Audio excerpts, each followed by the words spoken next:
Hello, hello, hello. No, there'll be definitely a lot of noise.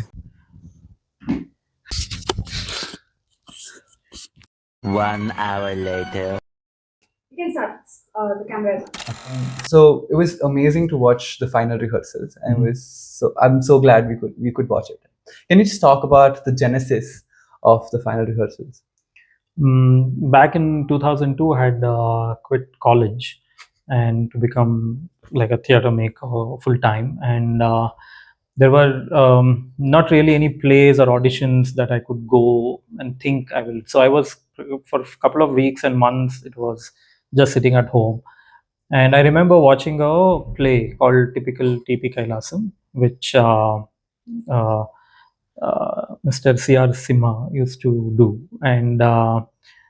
And that's the first time I saw that a person can completely perform one play on his own. And so that stayed at the back of my mind. And when I was thinking, hey, nobody is really calling for auditions or casting, but then you've quit college and you want to do theater. So I was sitting in the room and I was just putting down what I was going through, the feelings. And then I knew that I had no money, I had no budgets. Even if I think of something big, I won't have the money to do it. So the ideation of doing something with almost nothing came from there. And there was this chair that was in my room, and kind of that kept staring at me. And I kind of included the chair in the play because I knew that that would be something that I can use without any issues. And yeah, it started from that.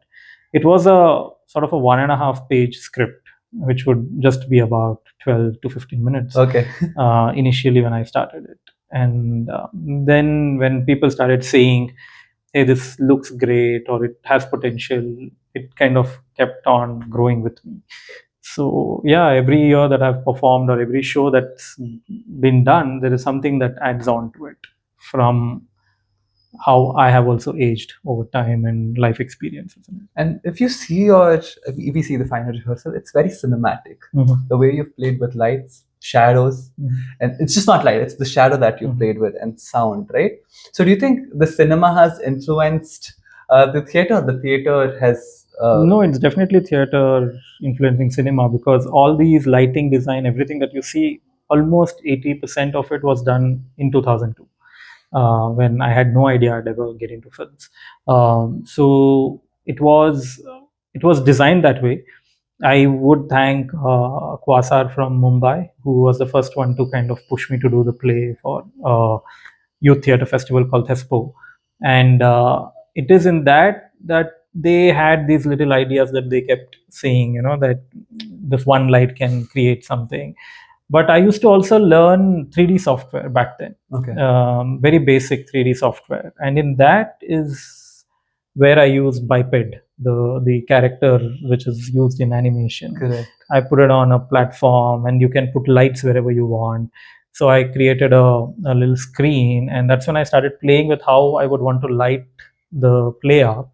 And then I started seeing shadows.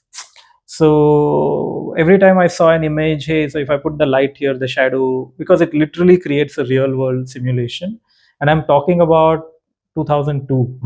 It's 22 years ago, where I had a Pentium 3 computer, and it was like a 3D Max fourth version, which is obsolete now. But yeah, very simple software. But trying to do lighting on stage with real lights was impossible because it's like you can't hire lights, you have no money, you don't have stage. Definitely. So this platform really helped, and like some of the major sequences where the shadows split happens and all those things was I figured it out on the software. Simulation software. Yeah, That's and amazing. then when I came back to Mumbai, that was the first time we performed. So I was telling them, hey, I drew it, and I said this is the effect I want. And on the software, I put the lights here, and that's what it created. And I wasn't even sure if the same will be translated in the real world, but they just put the light and the same effect came in. And so after that, every other play that I did, I would start depending on the software to sort of try lighting in a different. What is the name of the software again? 3D Max. Like, 3D Max. is it yeah. still? I mean, definitely the higher versions of it must have come through. I stopped doing it, but yeah, I remember using that a lot.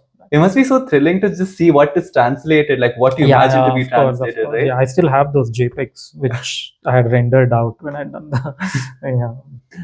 So it was a solo play and it went on for like 1.5 hours almost. 1 hour, About 15 minutes. yeah. So it must be so.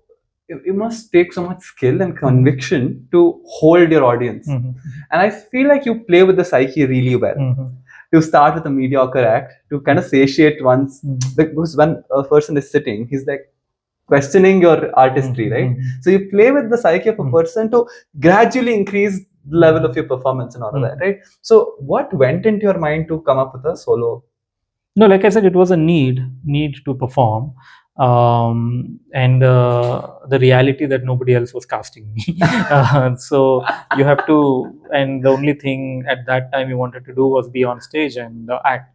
So that need pushed me to want to do something all by myself if nobody else is around. So hence the idea of, hey, why not a solo? And then I said, but what solo?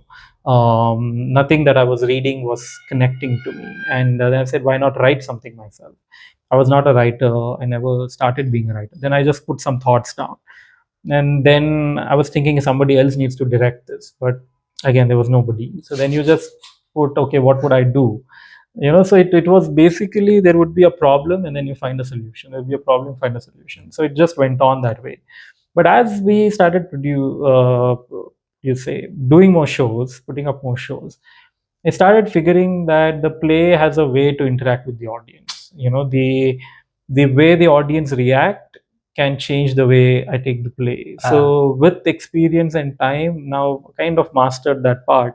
I thankfully have recorded many of my shows, so I have footage from You can see the progress. 2003. Yeah. I hate watching what I've done in 2003. I hate watching. It's like I can't go beyond 10 seconds.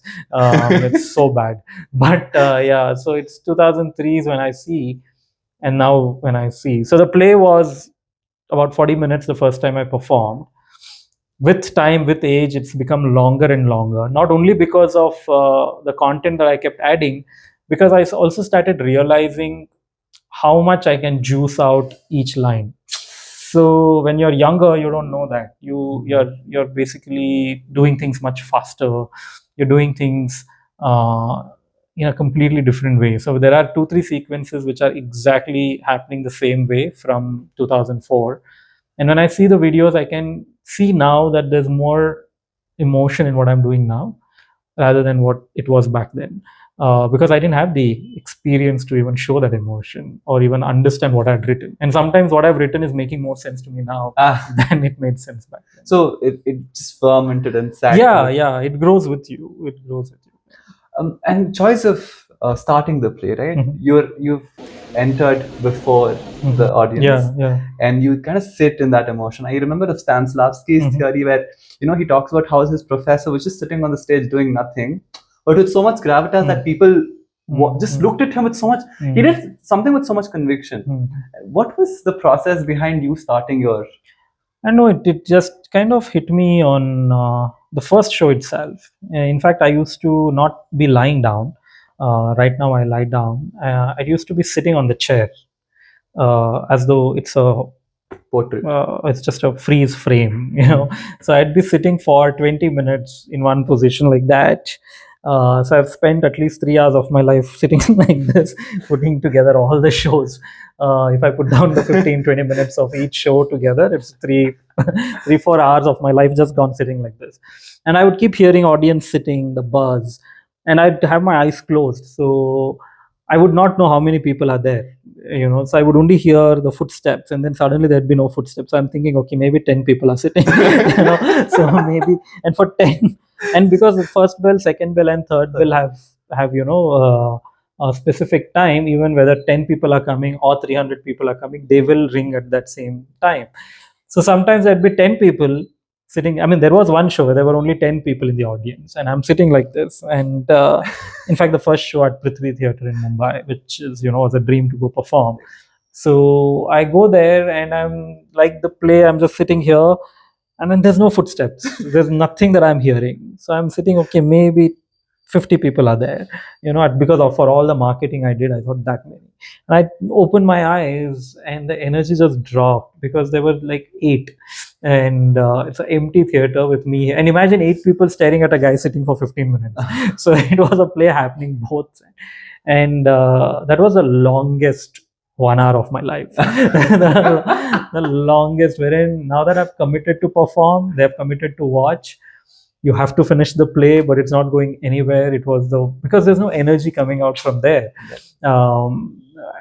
So I felt like I was doing a most horrible performance, but I had to finish it. So the lighting guy is there, sound guy is there, and that was one play where I remember finishing the show, and when I come for the curtain call, I said, I'm sorry that you had to watch this bad performance. And that was a learning, because then people who came out and said, why did you say that? I said, I thought it sucked. They said, no, we liked it.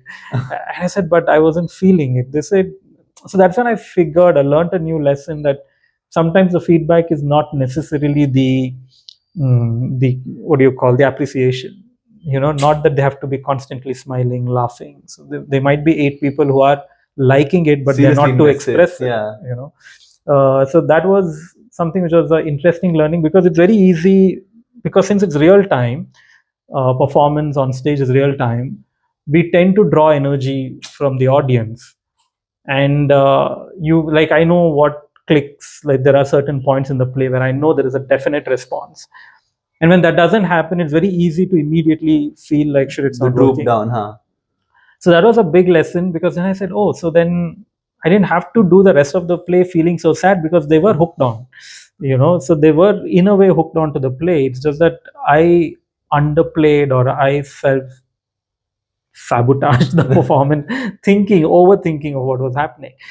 And this happened in the performance that I think you saw, the 331. So the 731, when I was performing, so there is a certain point in the play where I know that there is a definite response, which has happened over the last 22 years.